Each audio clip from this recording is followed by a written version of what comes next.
ನಮಸ್ತೆ ಎಲ್ರಿಗೂ. ನೋಡಿ ಫ್ರೆಂಡ್ಸ್, ಇವತ್ತು ತುಂಬಾ ರುಚಿಯಾಗಿರುವಂಥ ಹುರುಳಿಕಾಳಿನ ದಾಲ್ ಮಾಡ್ತಾಯಿದ್ದೀನಿ. ಹುರುಳಿಕಾಳಿನ ದಾಲು ಅಂದ ತಕ್ಷಣ ಇದೆಯಪ್ಪ ಹೆಂಗಪ್ಪ ಮಾಡ್ತಾರೆ ಅಂತ ಅಂದ್ಕೋಬೇಡಿ. ತುಂಬ ಸಿಂಪಲಾಗಿ ಮಾಡ್ಕೋಬೋದು, ತುಂಬಾ ರುಚಿನೂ ಆಗಿರುತ್ತೆ. ನೋಡಿ, ಇದನ್ನು ಮಾಡಲಿಕ್ಕೆ ನಾನಿಲ್ಲಿ 1 ಕಪ್ಪಷ್ಟು ಹುರುಳಿಕಾಳನ್ನು ಬೆಳಿಗ್ಗೆ ನೆನೆ ಹಾಕಿಟ್ಟಿದ್ದೀನಿ. ಅಂದರೆ ನಾನು ಮಧ್ಯಾಹ್ನದ ಊಟಕ್ಕೆ ಮಾಡ್ತಾ ಇರೋದ್ರಿಂದ ಸುಮಾರು ಒಂದು 5 ರಿಂದ 6 ತಾಸು ಇದು ಚೆನ್ನಾಗಿ ನೆನೆಬೇಕು. ಈ ರೀತಿ ಮೆತ್ತಗಾಗಬೇಕು. ನೋಡಿ, ರಾತ್ರಿ ನೆನೆ ಹಾಕಿಟ್ಕೊಂಡ್ರೂ ಆಗುತ್ತೆ. ನಾನಿಲ್ಲಿ ಬೆಳಿಗ್ಗೆ ನೆನೆ ಹಾಕಿಟ್ಟಿದ್ದೀನಿ. ಈಗ ನೋಡಿ, ಅದರಲ್ಲಿರುವಂಥ ನೀರನ್ನೆಲ್ಲ ಚೆಲ್ತಾ ಇದ್ದೀನಿ.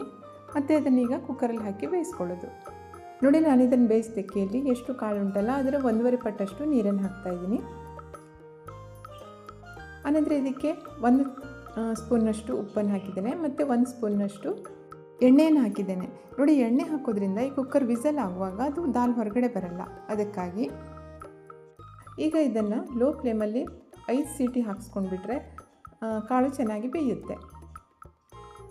ನೋಡಿ, ಇವಾಗ ಇದು ಬೆಂದಿದೆ. ಕುಕ್ಕರ್ ಕೂಡ ತಣ್ಣಗಾಗಿದೆ. ಎಷ್ಟು ಚೆನ್ನಾಗಿ ಬೆಂದಿದೆ ಅಂತ ನೋಡಿ. ಕಾಳು ತುಂಬಾ ಚೆನ್ನಾಗಿ ಬೆಂದಿದೆ. ಈ ರೀತಿ ಕರಗಬೇಕು. ಇದು ಸ್ವಲ್ಪ ಕಾಳು ಟೈಪೇ ಉಂಟಲ್ಲ. ಈಗ ಈ ಸ್ಪೂನ್ನಿಂದ ಸ್ವಲ್ಪ ಇದನ್ನು ಮ್ಯಾಶ್ ಮಾಡ್ಕೊಬಿಡಬೇಕು.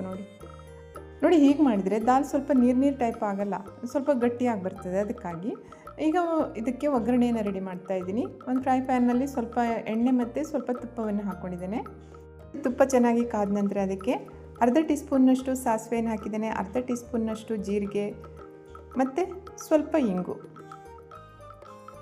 ಆನಂತರ ಸ್ವಲ್ಪ ಕರಿಬೇವಿನ ಎಲೆಯನ್ನು ಹಾಕಬೇಕು. ಆನಂತರ ನೋಡಿ, ಸಣ್ಣಕ್ಕೆ ಕಟ್ ಮಾಡ್ಕೊಂಡಿರುವಂಥ ಬೆಳ್ಳುಳ್ಳಿ ಮತ್ತು 1 ಇಂಚ್ ಶುಂಠಿ ಮತ್ತು 2 ಹಸಿಮೆಣಸಿನ್ಕಾಯಿ ಇವಿಷ್ಟನ್ನು ಸಣ್ಣಕ್ಕೆ ಕಟ್ ಮಾಡಿ ಹಾಕ್ತಾಯಿದ್ದೀನಿ. ಅಥವಾ ಅದನ್ನು ಪೇಸ್ಟ್ ಮಾಡಿ ಹಾಕ್ಕೊಂಡ್ರೂ ಆಗುತ್ತೆ. ಎಣ್ಣೆಯಲ್ಲಿ ಚೆನ್ನಾಗಿ ಫ್ರೈ ಮಾಡಬೇಕು. ನೋಡಿ, ಕಲರ್ ಸ್ವಲ್ಪ ಚೇಂಜ್ ಆಯ್ತಲ್ವ. ಈಗ ಇದಕ್ಕೆ ಒಂದು ಮೀಡಿಯಮ್ ಗಾತ್ರದ ಈರುಳ್ಳಿಯನ್ನು ಸಣ್ಣಕ್ಕೆ ಕಟ್ ಮಾಡಿ ಹಾಕ್ತಾಯಿದ್ದೀನಿ. ಈಗ ಇದಿಷ್ಟನ್ನು ಚೆನ್ನಾಗಿ ಫ್ರೈ ಮಾಡ್ಕೋಬೇಕು. ಈರುಳ್ಳಿ ನೋಡಿ ಕಲರ್ ಸ್ವಲ್ಪ ಚೇಂಜ್ ಆದ ನಂತರ ಇದಕ್ಕೆ ನಾನಿಲ್ಲಿ 2 ದೊಡ್ಡ ಗಾತ್ರದ ಟೊಮೆಟೊವನ್ನು ಹಾಕ್ತಾಯಿದ್ದೀನಿ. ನೋಡಿ, ಈ ದಾಲಿಗೆ ಸ್ವಲ್ಪ ಟೊಮೆಟೊ ಜಾಸ್ತಿ ಹಾಕ್ಕೊಂಡ್ರೆ ಟೇಸ್ಟ್ ಚೆನ್ನಾಗಿ ಬರುತ್ತೆ. ಟೊಮೆಟೊ ಚೆನ್ನಾಗಿ ಬಾಡಿದ ನಂತರ ಅದಕ್ಕೆ ಮಸಾಲೆಗಳನ್ನು ಹಾಕೋಬೇಕು. 1 ಟೇಬಲ್ ಸ್ಪೂನ್ನಷ್ಟು Kashmiri red chilli powder, 1 teaspoon ಧನಿಯಾ ಪೌಡ್ರು, 1/4 ಟೀ ಸ್ಪೂನ್ನಷ್ಟು ಜೀರಿಗೆ ಪೌಡ್ರು ಮತ್ತು 1/4 ಟೀ ಸ್ಪೂನ್ ಅರಿಶಿನ ಪೌಡ್ರು ಮತ್ತು ಅರ್ಧ ಟೀ ಸ್ಪೂನ್ನಷ್ಟು ಗರಂ ಮಸಾಲೆಯನ್ನು ಹಾಕಿ ಚೆನ್ನಾಗಿ ಇದನ್ನು ಹುರಿಬೇಕು. ನೋಡಿ, ಟೊಮೆಟೊ ಬೇಗ ಕರಗಬೇಕು ಅಂದರೆ ಅದಕ್ಕೆ ಸ್ವಲ್ಪ ಉಪ್ಪನ್ನು ಹಾಕ್ಕೊಂಡ್ರೆ ಬೇಗ ಕರಗಿಬಿಡುತ್ತೆ. ನಾನಿಲ್ಲಿ ಮಸಾಲೆಗೆ ಸಾಕಾಗುವಷ್ಟೇ ಉಪ್ಪನ್ನು ಹಾಕ್ತಾಯಿದ್ದೀನಿ. ಮತ್ತು ನಾವು ಕಾಳು ಬೇಯಿಸುವಾಗ ಉಪ್ಪನ್ನು ಹಾಕಿರೋದ್ರಿಂದ ನೋಡ್ಕೊಂಡು ಉಪ್ಪನ್ನು ಹಾಕಬೇಕಾಗತ್ತೆ.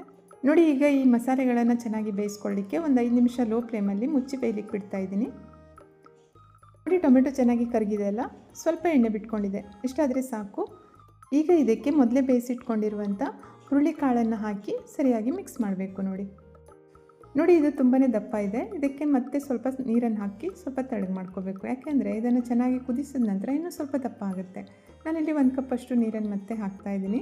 ಮತ್ತೆ ಪುನಃ ಅದನ್ನು ಸರಿಯಾಗಿ ಸ್ಟರ್ ಮಾಡಬೇಕು. ಹಾಗೆಯೇ ಗ್ಯಾಸ್ ಫ್ಲೇಮನ್ನು ಮೀಡಿಯಮಲ್ಲಿಟ್ಟು ಮುಚ್ಚಿ ಒಂದು 5 ರಿಂದ 6 ನಿಮಿಷ ಚೆನ್ನಾಗಿ ಕುದಿಸ್ಕೊಂಡ್ಬಿಟ್ರೆ ದಾಲು ರೆಡಿ ಆಗುತ್ತೆ. ನೋಡಿ, ದಾಲ್ ಚೆನ್ನಾಗಿ ಕುದ್ದಿದೆ. ಈ ರೀತಿ ಎಣ್ಣೆ ಬಿಟ್ಕೋಬೇಕು. ಇಷ್ಟಾದರೆ ಸಾಕು. ಈಗ ಫ್ಲೇಮನ್ನು ಆಫ್ ಮಾಡಿಬಿಡ್ಬೋದು.